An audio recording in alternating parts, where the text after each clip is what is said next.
就没有很甜吗？这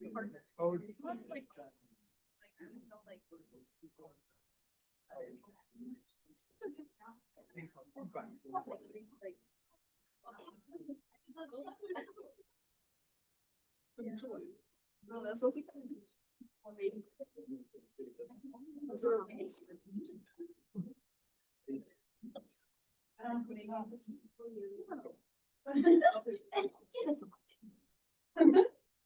哦，这个。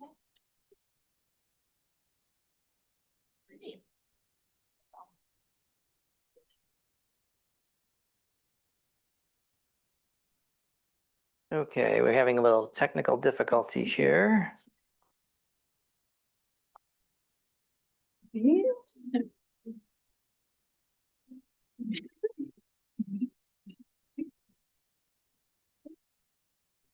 Oh, 主要是我们更近啊，我们上面60电。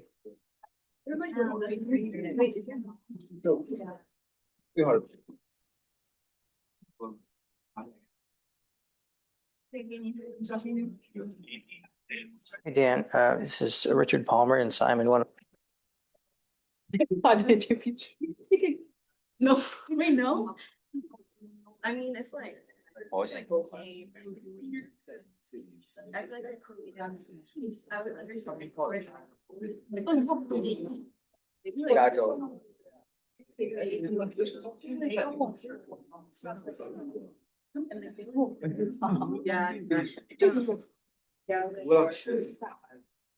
Okay,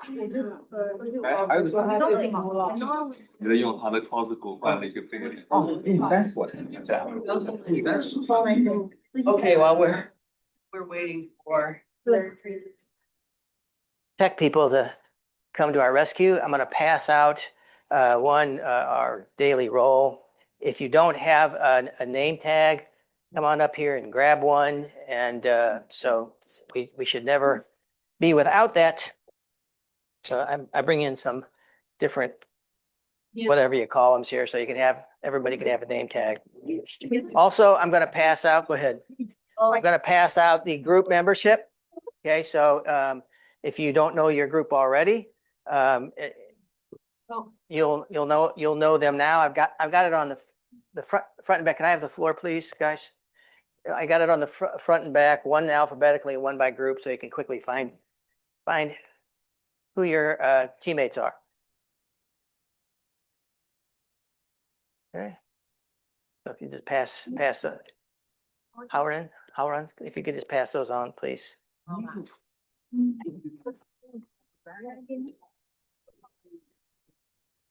Okay.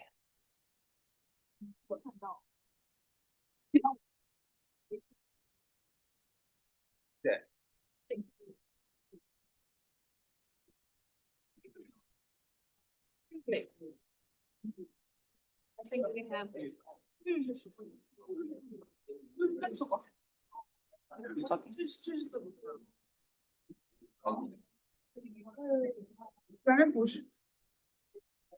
Okay, looks like I've got over my problems. So yeah, again, there's two things we'll do. Can I have the floor, guys? Can I have the floor? Okay, two things in terms of the way the class is going to go. One you already know about. We're going to have our name tags up. So just remember to bring them next time. If you do not have them, then you can come and grab one and fill it out here. So we got people without name tags. If they would come or pass this around, let's make sure that everybody has their nameplate up all the time. Okay, that's number one. Second thing is, I did this last semester and it was a wild success. You're not going to believe it, but I got a lot of feedback from students on this, and that is we're going to close our computers. Okay, we're going to close our computers. I had nothing but positive comments from students on this because it focuses the class, and they appreciate it. They get more out of the class. I know I've been in your chair in this regard. I've been to many conferences where I've had my computer open and got other kind of work done and read all kinds of things. And I walk away thinking I'm not sure I got the message that the speaker was delivering. So that's the way we're going to do it, and I'll remind you of it from time to time. But that's the game plan. Sandra? Do iPads count? Are you counting iPads as well? What's iPass? Like the iPad. Oh, the iPad. If you're writing on it and you're taking notes,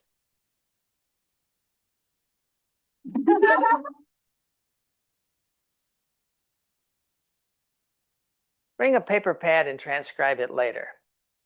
Okay? Yeah, I think I fixed it. I don't know how I fixed it, but I think I'm good. All right. I'll see you next time. All right. Okay. All right. Okay. So if we've got these ground rules down pat, then let's move forward for other things we got to do today. Number one, thanks to everybody for the feedback on the meet and greet quiz. I found it very, very interesting and informative.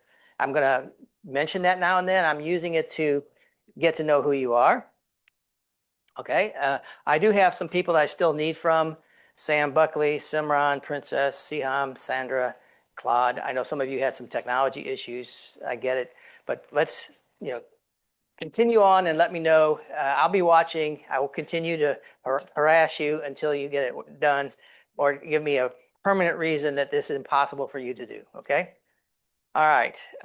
Group listing. The handout is going around. So you now know your group members and their emails. Maybe because you have the name tags up. If you're in a group, you don't know these people. That's why I like these name tags up. You can find your. You sent me an email.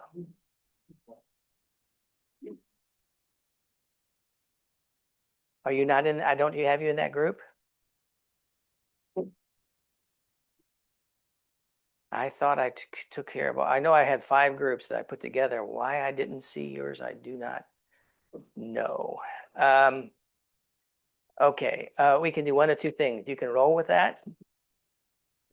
Because the groups are probably going to change because I went off of the most recent listing of students. Yeah, Catherine? Also, my members aren't here, but we also said you would be on. And you're not in a group? Okay, throw that group listing away. And Catherine, resend to me. Claude, resend to me, and I'm going to send you out a new group listing, okay? Because I'm not sure where the breakdown was there, but Prathana, if you would, to just send it to me. So, because I was Just one email. Yeah, one email is fine. One email is fine. Okay, but make sure someone does it. So I will be sending that out. Catherine, you can send that now during class. Then I'll send it out while I'm on the plane tonight. Get you guys up to date, and you'll have emails to introduce yourself to others. Okay. So it is what it is. Okay. The first assignment, just by way of reminder, is due next Thursday. So if I can get you your group membership, you'll have the weekend, and that should be plenty of time. I think to get the case well under control. And then the final exam conflict with the tax course, I have brought that up to the attention of the higher ups, and I am awaiting a response on that. So as soon as I get a response, I'll let you know what's going on. Okay. All right. So today we're going to have I'm going to get into the ethical philosophies, basically 4 different ones. I'll do a little lead up on it. Yeah, Gray? No, that's what I'm saying. That's why I had you do the student meet and greet thing. We're going to do it in class on our computer lockdown browser to be what's in your brain. Okay, just what's in your brain. Okay. Okay. Let's head into this. We should get through a class discussion item and a case after I do a short lecture on these ethical models, and we'll see where we stand after that. But I do want to bring to your attention on this schedule. I give you the pages you need to read to be adept, or to have a good discussion in the class. So if you read page 159 to 183, then Yahoo, where you're ready to go and can maybe get more out of this. So keep that in mind. Yes, Remy. think there's some errors for the email list. Cause I think for some of the email, it doesn't match with the name. Okay, just throw that thing away. Everybody, let's all do it together. Just crunch it up Oh. and yeah, don't worry about it. I'm not sure what happened there. All right. So, my failing. Won't be the first, I'm sure. Okay.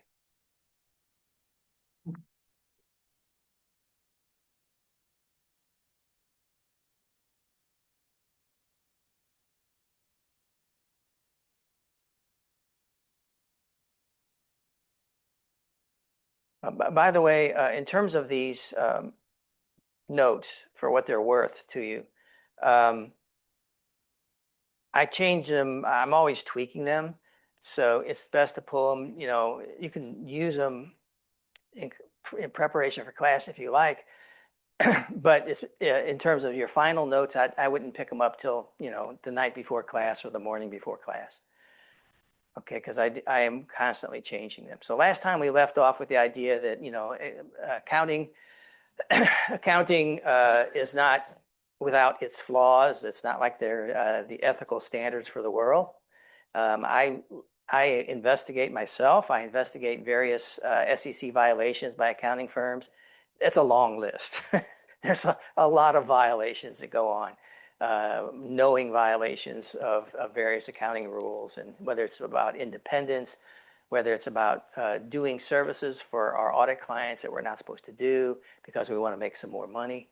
You see all kinds of just human failings in terms of accounting, just like you would anywhere else. Most outrageous, we mentioned, and I closed on this in our last session, was EY's $100 million fine for cheating on the ethics exam.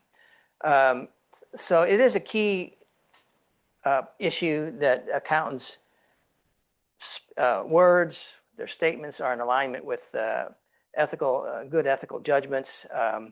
Integrity is one of the key things, is a key concept for accountants. Integrity means that we take a position and we stick to it, basically. We once we have reasoned through our position, we don't get knocked off of it.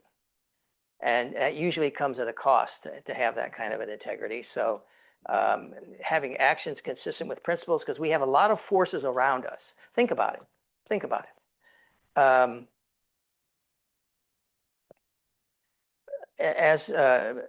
Let me pick on someone who's had some recent accounting experience.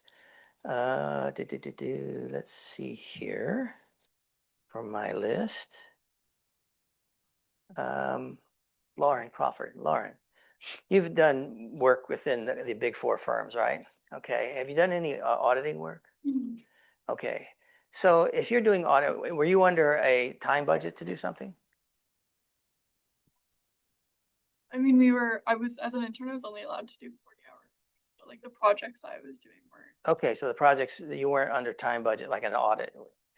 Okay, so let me put you in the position of you're working for me as an intern. I'm having you on the audit staff, and I want you to go through an AP analysis, and I'm going to allocate to you 20 hours to do that. Okay, 20 hours.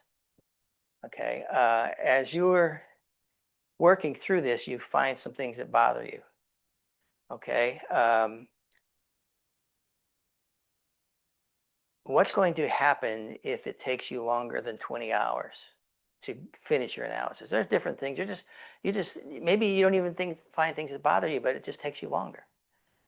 So what are the implications for you if it's going to take you 30 hours to get the job done? Well, if I'm only allowed to put in 20 hours. No, you can go over budget. Okay. And like my supervisors might not think that I'm working fast enough. Okay. The supervisor might have an ill opinion of your work ethic or work capabilities. That's not good. Okay. What else? What about the partner? What's the partner going to think? Same thing? Yeah, probably that we're just like not working fast enough. Okay. What else might the partner think?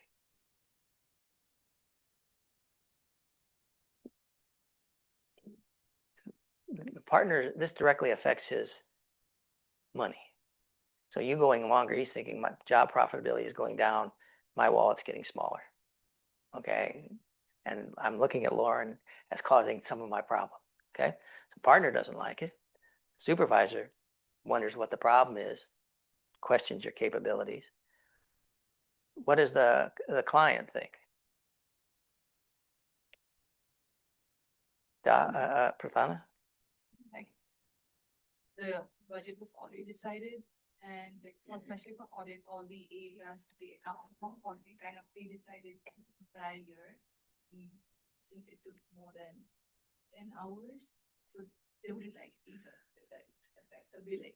Okay, if it affects the billing, depending on the arrangement, if it affects the billing, they may pay for it as well. If it's depending on how the contracting is done. But even if they have a fixed fee contract, of course, they don't care. They're still going to care if Lauren has to ask a lot of questions because it's taking her longer. She has more questions. That's why it's taking her longer. She's looking at things and they're trouble. So she's pestering them, so to speak. And so, a long story short, from a perspective of you getting your work done, there are a lot of forces on you that say, just get it done and don't worry about it. Okay.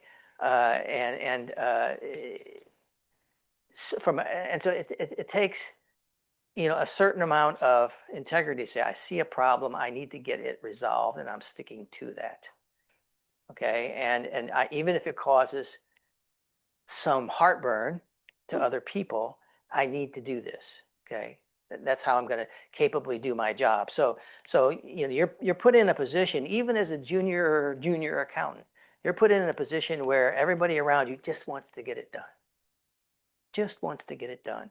And if you rock the boat, they may have an ill opinion of you. Okay. And so you have to withstand that and get over that hurdle to where they understand how you operate and what your code is, how you're going to do business. And so it's an important, right out of the bat, you're going to run into these kinds of issues. Okay. And to have the kind of integrity to say, no, doing the work right is what I think, that's my principle. And I'm going to pursue that until I'm satisfied. Now, it still may get you fired, but it's a better way to go. Eventually, people are going to come to really appreciate it, but you have to kind of get a little bit of credibility before you get to that point. Warren Buffett had, I like to sprinkle in some interesting sayings. I think that sometimes these sayings are more valuable than the whole course. But Warren Buffett famously said, if he's looking for three things in his employees, integrity, intelligence, and energy. He says if you don't have the integrity, they're gonna kill you. That means they have the energy and the smarts, but they're without integrity, and they're going to hurt the business without that integrity. Okay. All right. So quick concept before we get into the meat of this, and that is, is ethical behavior the same as, law-abiding or legal behavior? And they're really not the same thing, right? Your book points out, they put a little graphic in figure 3.2, that there's law and there's ethics and there's business, and they intersect at certain points. We're going to focus in on where ethics and business intersect, but it's not, not everything that's legal is ethical. Not everything that's unethical is illegal. A simple example, Elia here. Do you drive? You have a car here in the States? No. Okay. Simran, you have a car? Do you ever break the law speeding? Okay. Do you ever not break the law? Good. Okay, good. So is that an ethical violation? You wouldn't think so. Yeah, people break the law and no one thinks, well, that's unethical. It's like, now if you're going 100 miles an hour in a school zone, they might say, well, okay, you've gone over a line here. We think that, not only is that illegal, that's really, there's an ethical breakdown. You're going to harm somebody. Okay. All right. And the same thing, even if you have a law, it doesn't stop people from doing wrong things. On the other hand, the law doesn't tell you that you have to do good things, right? It doesn't tell you you have to help the poor or donate money to good causes or anything like that. There's no law that says you have to do any of that. Okay, the law is a minimum set of standards. Ethical people usually go beyond that, with the exception of speeding and a few other things of that nature. All right, so let's get to the philosophies. Okay, there's basically 4 categories that I want you to be familiar with. Teleology, which is basically utilitarianism, deontology, what they call, and justice and virtue ethics. If you've never seen these before, it's a good thing to kind of acquaint yourself with what they, what they represent. Okay, so I'm going to break into virtue ethics first and work our way through things. Okay, none of these particular philosophies gives you the quote right answer. It gives you a way to reason through a problem to get to an ethical response, okay, in terms of the way they define that ethicality. All right, so with that in mind, your book puts it this way, you've got your mindset, your thoughts about reasoning about what's the right thing to do. You've got personal constraints. Yeah, I'd like to do the right thing, but I don't have, I can't because of this thing or this factor or other factor in my life. Whatever the practical constraints are, or when you're confronted with an ethical dilemma, throw that all in the mix, and out comes how you do things, how you roll, right? How you go. So virtue ethics is, to me, it's a very interesting thing in a variety of ways, but it basically says that we need to teach our children and teach ourselves, remind ourselves of good principles to direct our life and how we live. Okay, and we can think at this at different levels, but what are the virtues that we should be aspiring to is where we're going here. And we want to aspire to that which is virtues, and we want to avoid vices. That's kind of the whole mindset of virtue ethics. It's a big thing with the Greeks and the Greek philosophers, whether it's Aristotle or Plato or wherever. They were very big into virtue ethics. Aristotle had a formulation of 4 key virtues, and I'll touch on some of the others too.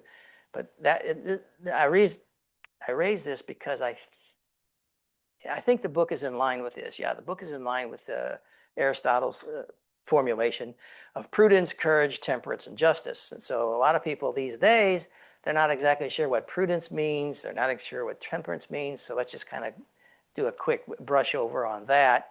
When we talk about prudence, it's a certain level of, I put it this way, as a Kenny Rogers song, where you know when to hold them and you know when to fold them. You have good judgment about when things should take place. You're relatively cautious about decision making and thoughtful. Circumspect might be another word. You kind of look, you don't just make a decision, you look around how that decision might affect others, how it might affect the future, how it might affect others in your world right now. That's what prudence is about. Okay, a lot of times it's just synonymous with cautious. Some of you, this is the disadvantage of being an old, as my grandson calls me, an oldie doldie.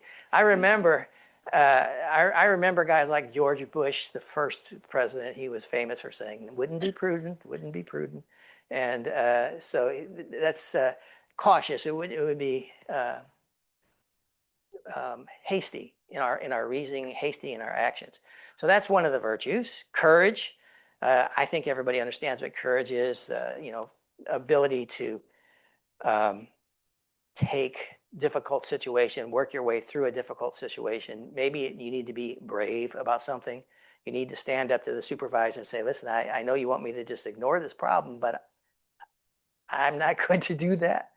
Yeah, I remember one time when I was in public accounting, and I had 3 children at the time. I was a non-traditional student, like some of you, and we'd been doing a lot of work for a long time, and I've been working 60 hours a week for a long stretch. And my wife had our 3rd child. It wasn't so I had a toddler, baby somewhere in the house. And they wanted me to come in on the weekend and do more work. And I just went to my supervisor and I said, "I'm not coming in." And it kind of shocked them. It's kind of like, "Whoa, you're not going to do what you're asked to do." I said, "No, I'm not doing it. I can't. I've got a family. I've got priorities. I got to do. Fire me if you want, but that's the way it's going to be." And I don't recommend that.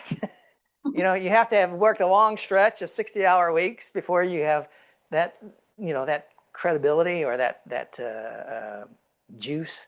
But at some points in time, you just say, okay, listen. And sometimes it takes courage to say no to things. One of my colleagues at a university where I was the chairperson, I had a colleague that I really admired for one reason. He was a friend of mine, but he knew how to say no. That's a very difficult thing to do because we overcommit ourselves and then we underperform. And if we just had the courage to say, I'd like to help you, but I can't.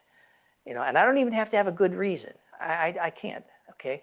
And so sometimes it's better for you. It's better for the other people. But it takes a certain amount of bravery, especially in job situations, to occasionally, not all the time, but occasionally say, no, I can't do that. I've got other commitments. Some people say, and you can hear this, there's a common thought out there in the marketplace and just in the world of talking heads these days. Courage is reckoned to be the greatest of the virtues because unless you have courage, the other ones kind of fall apart because you don't have the ability to stand up and say, this is what we need to do, or this is what I'm not going to do, or what have you. Temperance is something, self-control. A lot of people, when they see temperance, they think of the old temperance societies here in the U.S. I got a little thing there in the corner. You know what the temperance societies are by any chance? Who do I pick on here? Catherine, you know what a temperance society was? No, I don't. Okay, well, it's worth reading here.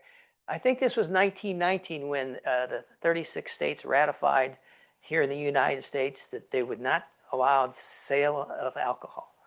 So that was managed by Temperance Society. It's kind of funny now. You think, oh my gosh, can you imagine that if the country went dry, no alcohol in the country? That would be an odd thing. Unthinkable now, but that was referred to as a temperance society. And temperance being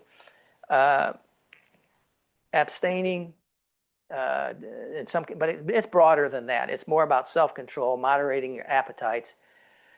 And you can think of those in a lot of different ways. You can think of those, anything that's to an extreme, okay? Anything that's to an extreme where it's an obsession with one thing or another, having that wholesome moderation is a valued virtue, okay? And then fairness, treating others equally, impartially, openly, being able to put yourself in the other person's shoes and thinking about, what's a reasonable and fair option to take, those kinds of things. So those are the Aristotelian virtues. Oftentimes today they expand on those or kind of redefine them in a certain way that I think it's worth you considering. Things like trustworthiness.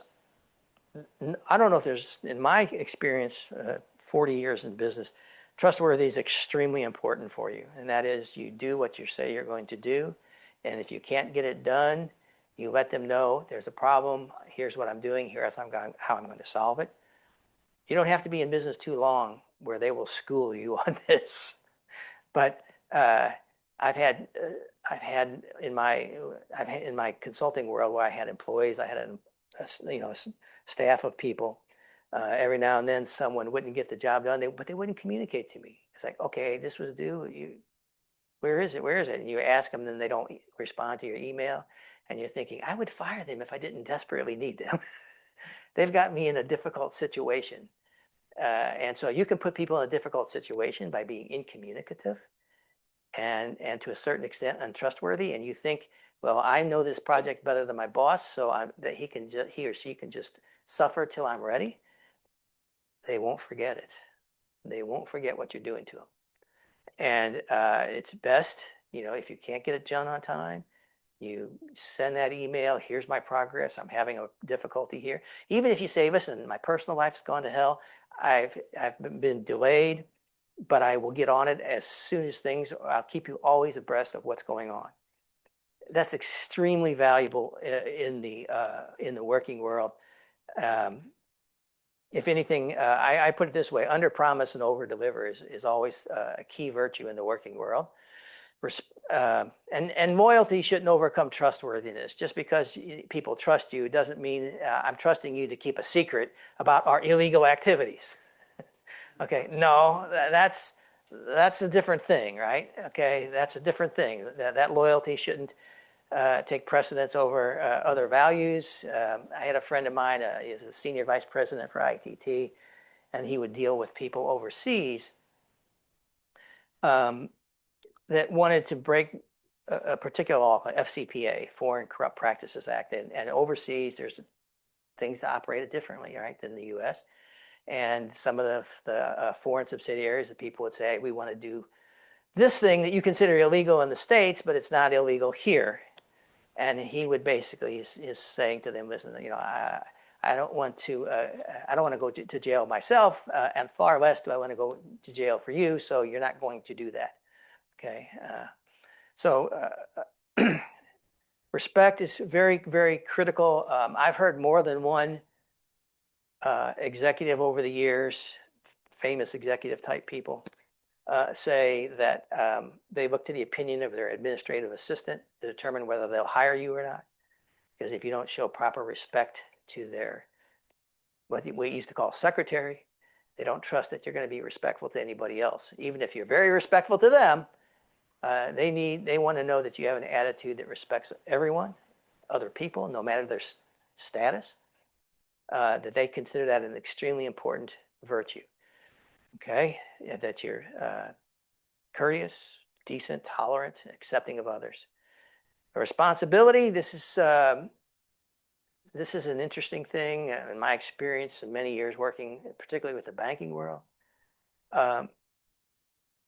Taking blame for mistakes as opposed to, trying to figure out how to blame somebody else, right? That's not being responsible. So having the quality that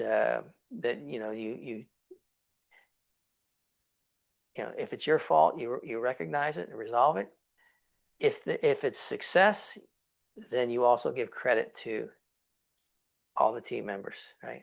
All the team members. That's kind of basics. A lot of you see this, and sometimes maybe you don't fully appreciate it, but just bringing this up to your attention that taking responsibility, sharing credit are virtues accepted and admired around the world. Don't want to be like mediocrities here. That's good enough. I don't know where I found this, but I thought it was funny. Okay. All right. We already talked about fairness, citizenship. This is a virtue that I put it in here because in some countries and in some companies, citizenship matters more than others. Being a good citizen, being part of the community, obeying the local laws. I'll give you an example. I had a friend who worked for a Japanese company here in the U.S., and the Japanese leadership team was visiting the local plant, and they were going out to a restaurant. They were walking down the street towards this restaurant, and one of the employees from the U.S. They came to a stoplight, and the stoplight, there was no cars coming, but the light was a such and such way, like don't walk. You got the don't walk sign. And so what do Americans do when they see the don't walk sign, but there's no traffic? What do? You walk, right? You walk. Like, well, there's no traffic. Let's go. That's not the way the Japanese leadership team thought about life. It's like, what are you doing? The instruction here says don't walk. And it became a minor issue, but an issue. It's like you don't want to be caught in that. You kind of understand what the community standard is or what the group standard is about citizenship things, and you make sure you blend into that. Okay.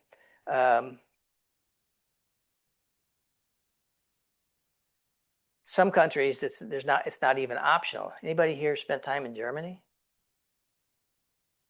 Okay. All right. In Germany, you've been in Germany? Would you call citizenship there that people are kind of more, they tend to do the same things the same way? Yeah, very, very structured. You can't have a roof in your community that's different than everybody else's roof. So in the U.S., everybody does their own thing. I want a junkyard in my yard, and if Gray, that bothers you, hey, tough luck, move away. But in Germany, there are many rules about what citizenship means and how you are to go about what your house looks like. Every weekend, you're supposed to go out there and sweep the sidewalk, otherwise they're going to fine you. And so the things of that nature. So citizenship there is a little different than it is here. And then reputation, and this is obviously what other people think about you. Reputation is something that you basically buy with your own personal brand equity. You get reputational capital. I had reputational capital because I worked many hours, hard hours, so that when I said I can't do this, it's like, okay, I can accept that because I know you're a hard worker, or you've been doing such and such and such. Okay, there's a little bit of transactional mindset in many people, quid pro quo, if you will. Warren Buffett's second quote of Warren, that's not intentional, but it takes 20 years to build a reputation and 5 years to ruin, 5 minutes to ruin it, right? So you have to be very careful, thoughtful about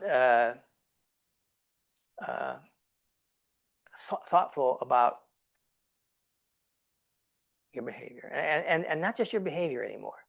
I have a dear friend who has a business, and he's had this business for several years, and it's developed. It's a good state now, and he put something on Facebook that wasn't so smart.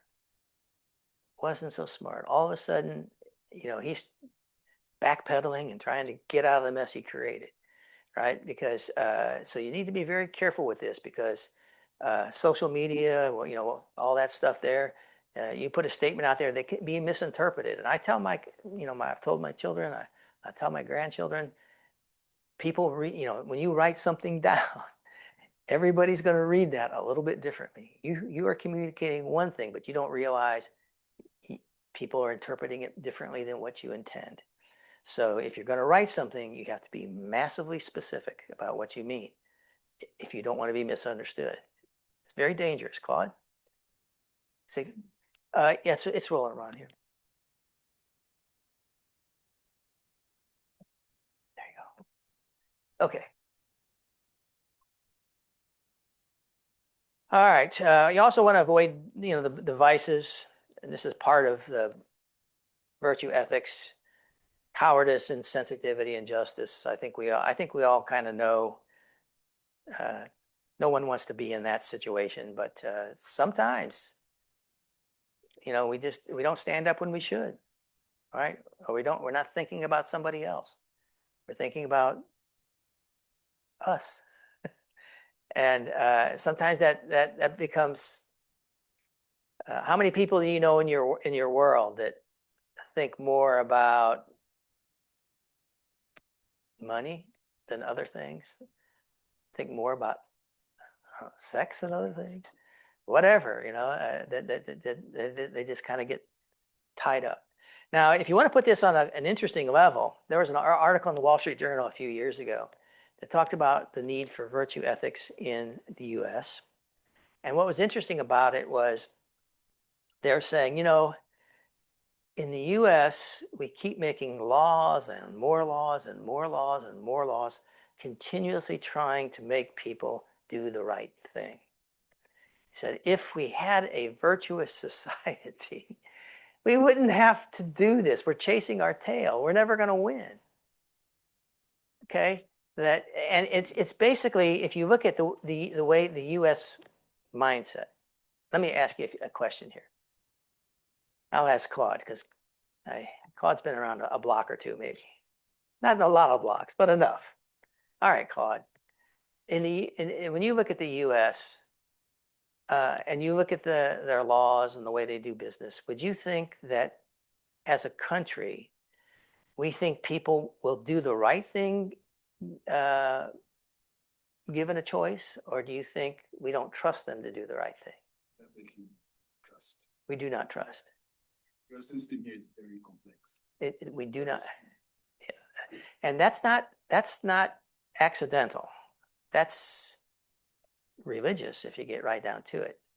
If you go back to the founding fathers and the Christian theologies that they were following, and then do still follow, is that the nature of man is the depravity of man is a theological concept that men left to their own will always do the wrong thing. Okay, and there has to be sort of guardrails to keep them from going off of the right path. And that's the way you see the way the U.S. functions. That's why we have our system of government. One side, one of our arms of government is watching the other, which is watching the other. We're all keeping an eye on each other to do the right thing. Okay, and so the argument of this Wall Street Journal article was, wouldn't it be nice if we just, from youth up, just basically forced on, not forced onto them, but instructed them in the ways that we were just talking about virtue ethics, that this is what's the right thing to do. This is what the right thing to do is. Don't, and then we wouldn't have to make 1,000 laws trying to keep people from constantly doing the wrong thing. And I can give you, we'll get into some examples later on in the semester of various things that go on that are obviously unethical, but legal, okay?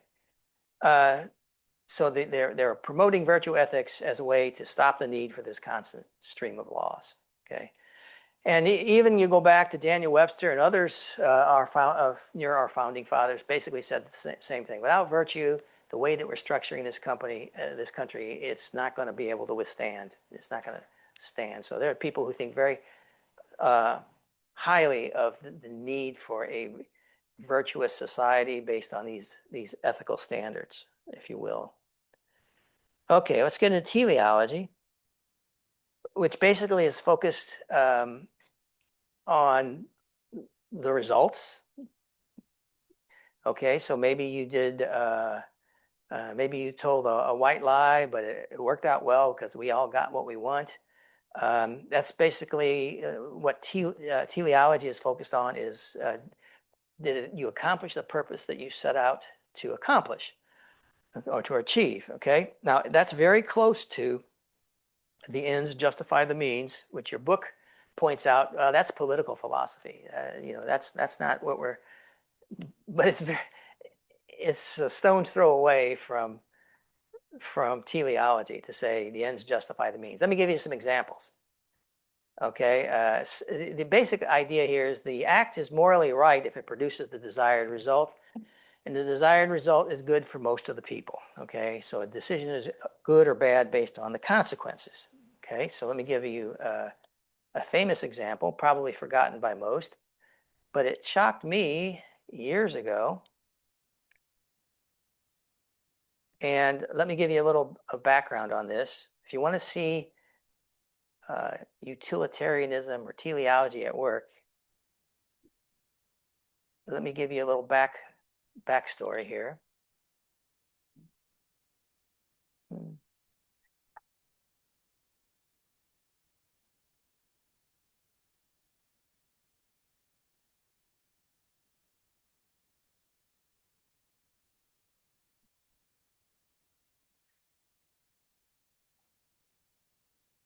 Okay, the backstory is this. The backstory is this. There's a guy here named Harry Reid who is the Senate Majority Leader in the United States. And Mitt Romney was running for president from the other side, Republican side. And Mitt Romney was a wealthy individual. And so you may not know this, but if you say something in the well of the Congress, where the speaker platform, if you say something from the speaker platform, you cannot be sued for libel or for any other. So you can lie horribly in the well of the Senate, and there are no complications, nothing that would correct that behavior, legally. And so Harry Reid, the head of the Senate, said that Mitt Romney did not pay his taxes. Did not pay his taxes. And Mitt Romney did pay his taxes. This wasn't untrue. So Romney camped a week or two later, put out his tax, didn't want to do it, but he put out his tax return. So this is teleology. Check this out.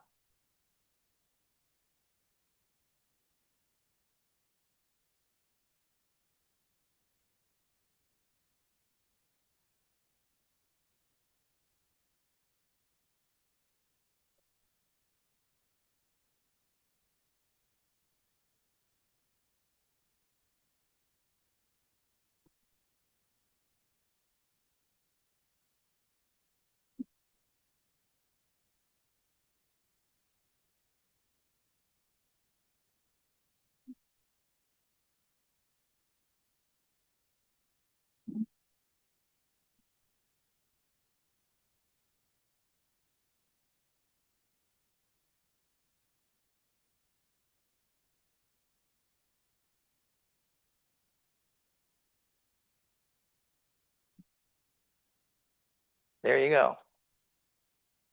Mission accomplished. Romney didn't win, did he?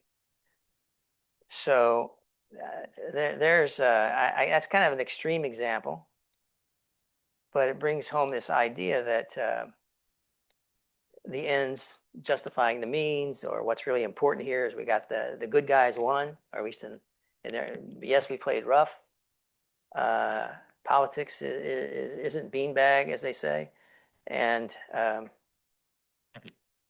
that's the essence of teleology. Okay, so utilitarianism is a subset, if you will, of teleology.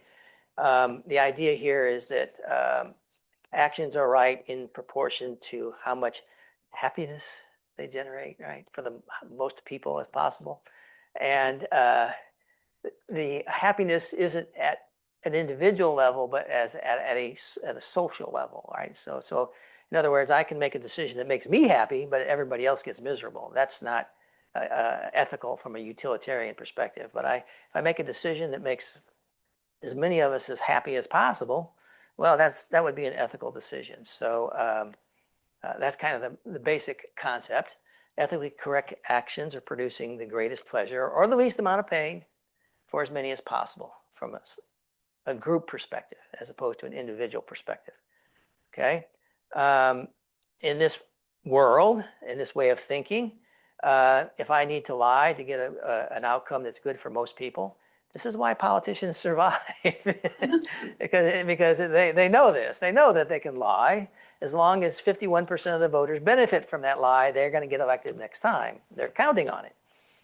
And so it is, right? I mean, so it is. You just saw Harry Reid's thinking about that. Mitt Romney didn't win, did he?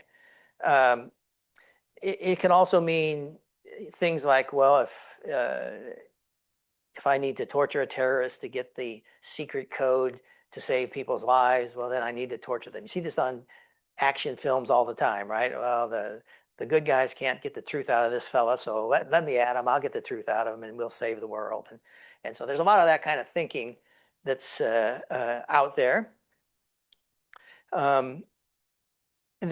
Where utilitarianism gets personal for you, and we're going to see this in some of the cases, is just imagine, let's pick on Remy here.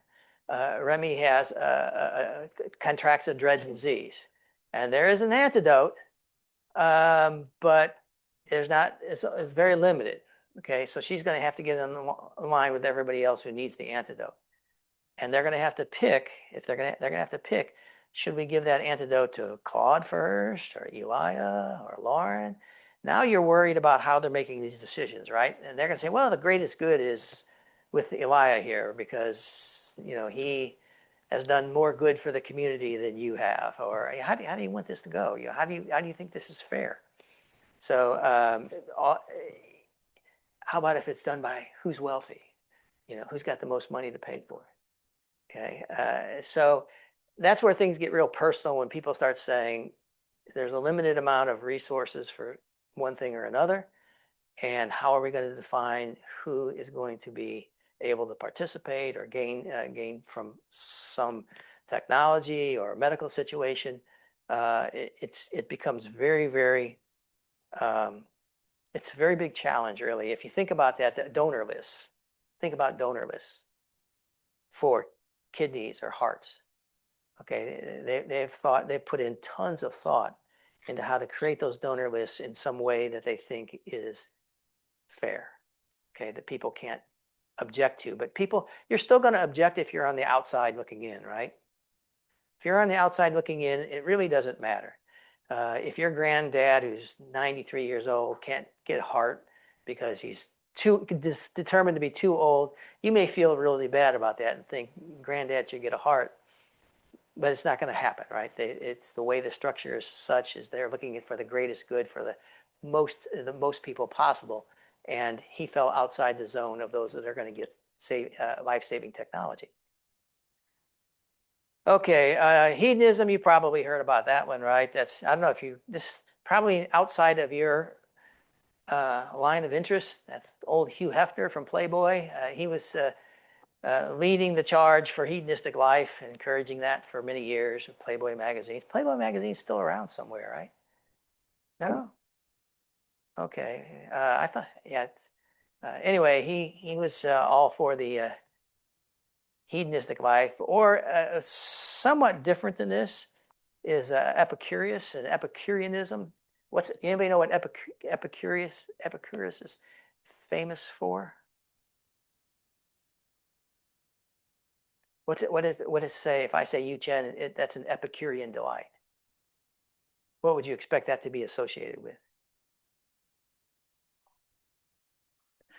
No, it's not. If yes, you don't have your name, Connor. Oh, I do. Oh, it's just small print. Okay, go ahead. I was thinking like maybe like solitary, like basically the definition, like a monk or something like that. That's like praying. I don't know. No, Epicurean delight. Extreme what? No, not exactly the way that my understanding of it is. No, not at all. And the more I think about it, it's usually associated with food, delicious food. I don't know how it got to be there, but his overall philosophy was your purpose in life should be to help others to attain a tranquil life characterized by freedom from fear, absence of pain, and good food. I don't know where that came in, but that's if you look around, you'll see that's what he's got some really interesting quotes, and he's got an interesting paradox about God that's worth looking into. Okay, so in the utilitarian, there's actually two subcategories. There's act utilitarian, and there's rule. Skip my mind there for a minute. Act utilitarian basically means you make the best decision for the most amount of people in that specific situation, because no two situations are alike. Okay, so in other words, I can't make a general rule of thumb. So let's say, for example, in the case that you have next week, where a person has a job offer, they've accepted it, and now they get another job offer, what should they do? And so rule utilitarian would say, well, here's the way I did it in my situation, and everybody that's faced with that same situation should do the same thing that I did. Okay, because that would be the right thing to do. Okay, you should do step A, B, and C, and then if you do that, you're right. Whereas act utilitarian would say, well, listen, no situation is the same, no matter what you do. Even though maybe you have the exact same situation, you have a job offer, and you got another job offer.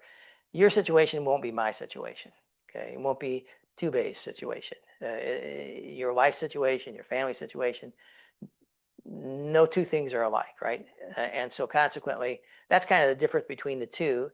Rule utilitarian says if the situation have these broad parameters, these are the things that someone should do. And I think, and in that situation, they would be looking for this rule that's going to lead to the greatest good, which means the most benefit to the most people. Okay.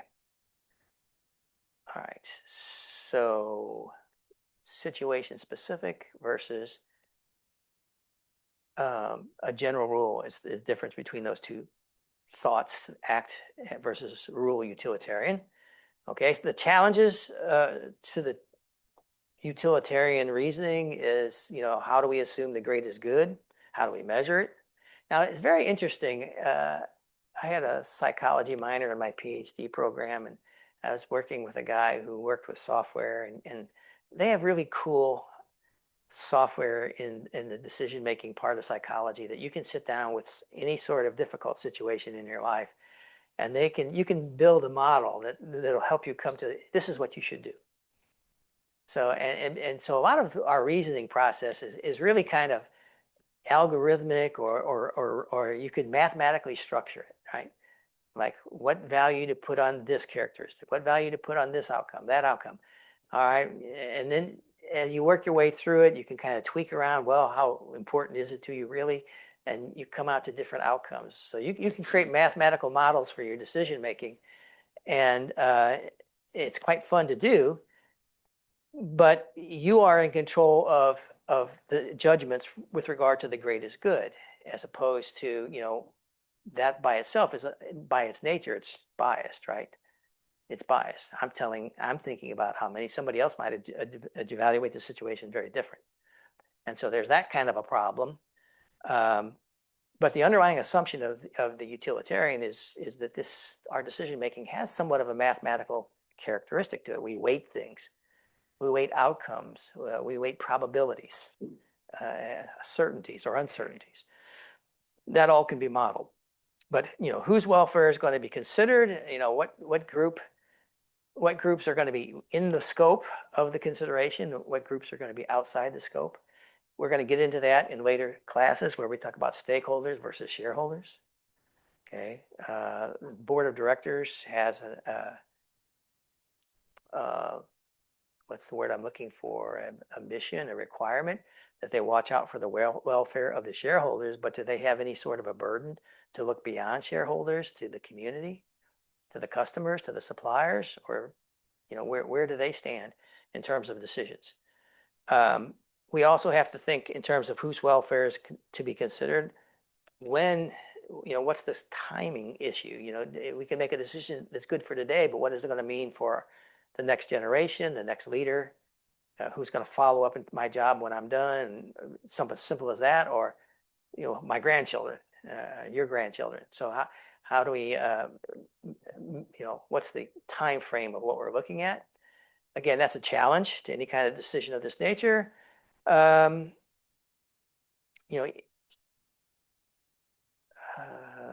see. And then on top of that, it's impossible to foresee every possible consequence. And your book brings up this issue of, does it matter what the motivation is, right? So and the example that's in your book goes something like this. Two people decide to manipulate the financial statements to generate better net income next quarter. One does it because they're going to get a big bonus. The other does it because they think it'll keep the company from having to go to bankruptcy and everybody loses their jobs. And the economic consequences for all the entire company. Different motivations, the same action is being driven. We need to cheat on these financials. But do the differences in motivation matter? Okay, so those are some challenges when we think about the utilitarian frame of mind, okay? And, when we talk about measuring, quantifying happiness, different people view happiness differently, right?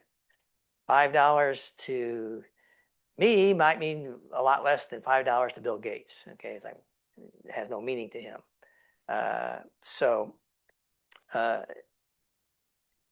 If you have a fixed pie of resources to share, do you share most of that with a few, or do you share a little bit with a lot of people?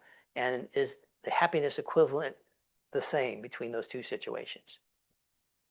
Okay, let's move on to the third category, virtue ethics, teleology, deontology. Oh, it looks like we're going to have to postpone this to, it's already 3:30. That went very fast. Okay, you're going to be doing all the talking next week, okay? So just kind of get prepared for that, because I'm not going to be lecturing much more. We're going to get into the cases. So I thought I'd go faster on this. Obviously, I didn't. I need to get out of here and go catch a plane. So read the cases that are assigned for, we've already prepared for the one today. Read the discussion. We'll pick up on this very quickly in our next session. So we'll push it back to you and we'll start doing discussions. And watch your email, because I will be sending the group memberships out, okay? Which email ID are you using? Are you using the WashU email? Yeah, I'm using the WashU email. Maybe you can just put an Excel on Canvas.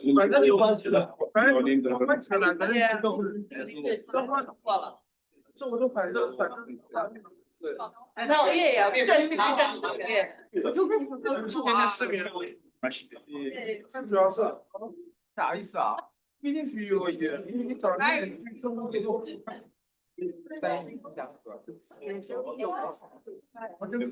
说他要去赶黑子。9、10点钟太阳出来了，我们上车回去吧。叫他拉去吗？他叫我干哥那过去，那就问你干的。这不解决问题。 Where it is? 我们健身房相遇啊。你几点？他在哪里 ？S 4点。我没去过，但是我大概知道，反正就是本科生那边。啊，他本科生是哪边？还是不知道？我没去。举位子，风光现在还。你想？哦，到晚上。那我什么？我想今天晚上去那个今天休息一点，这样睡一觉。就在隔壁教室。你真去吃炸鸡叉之后啊？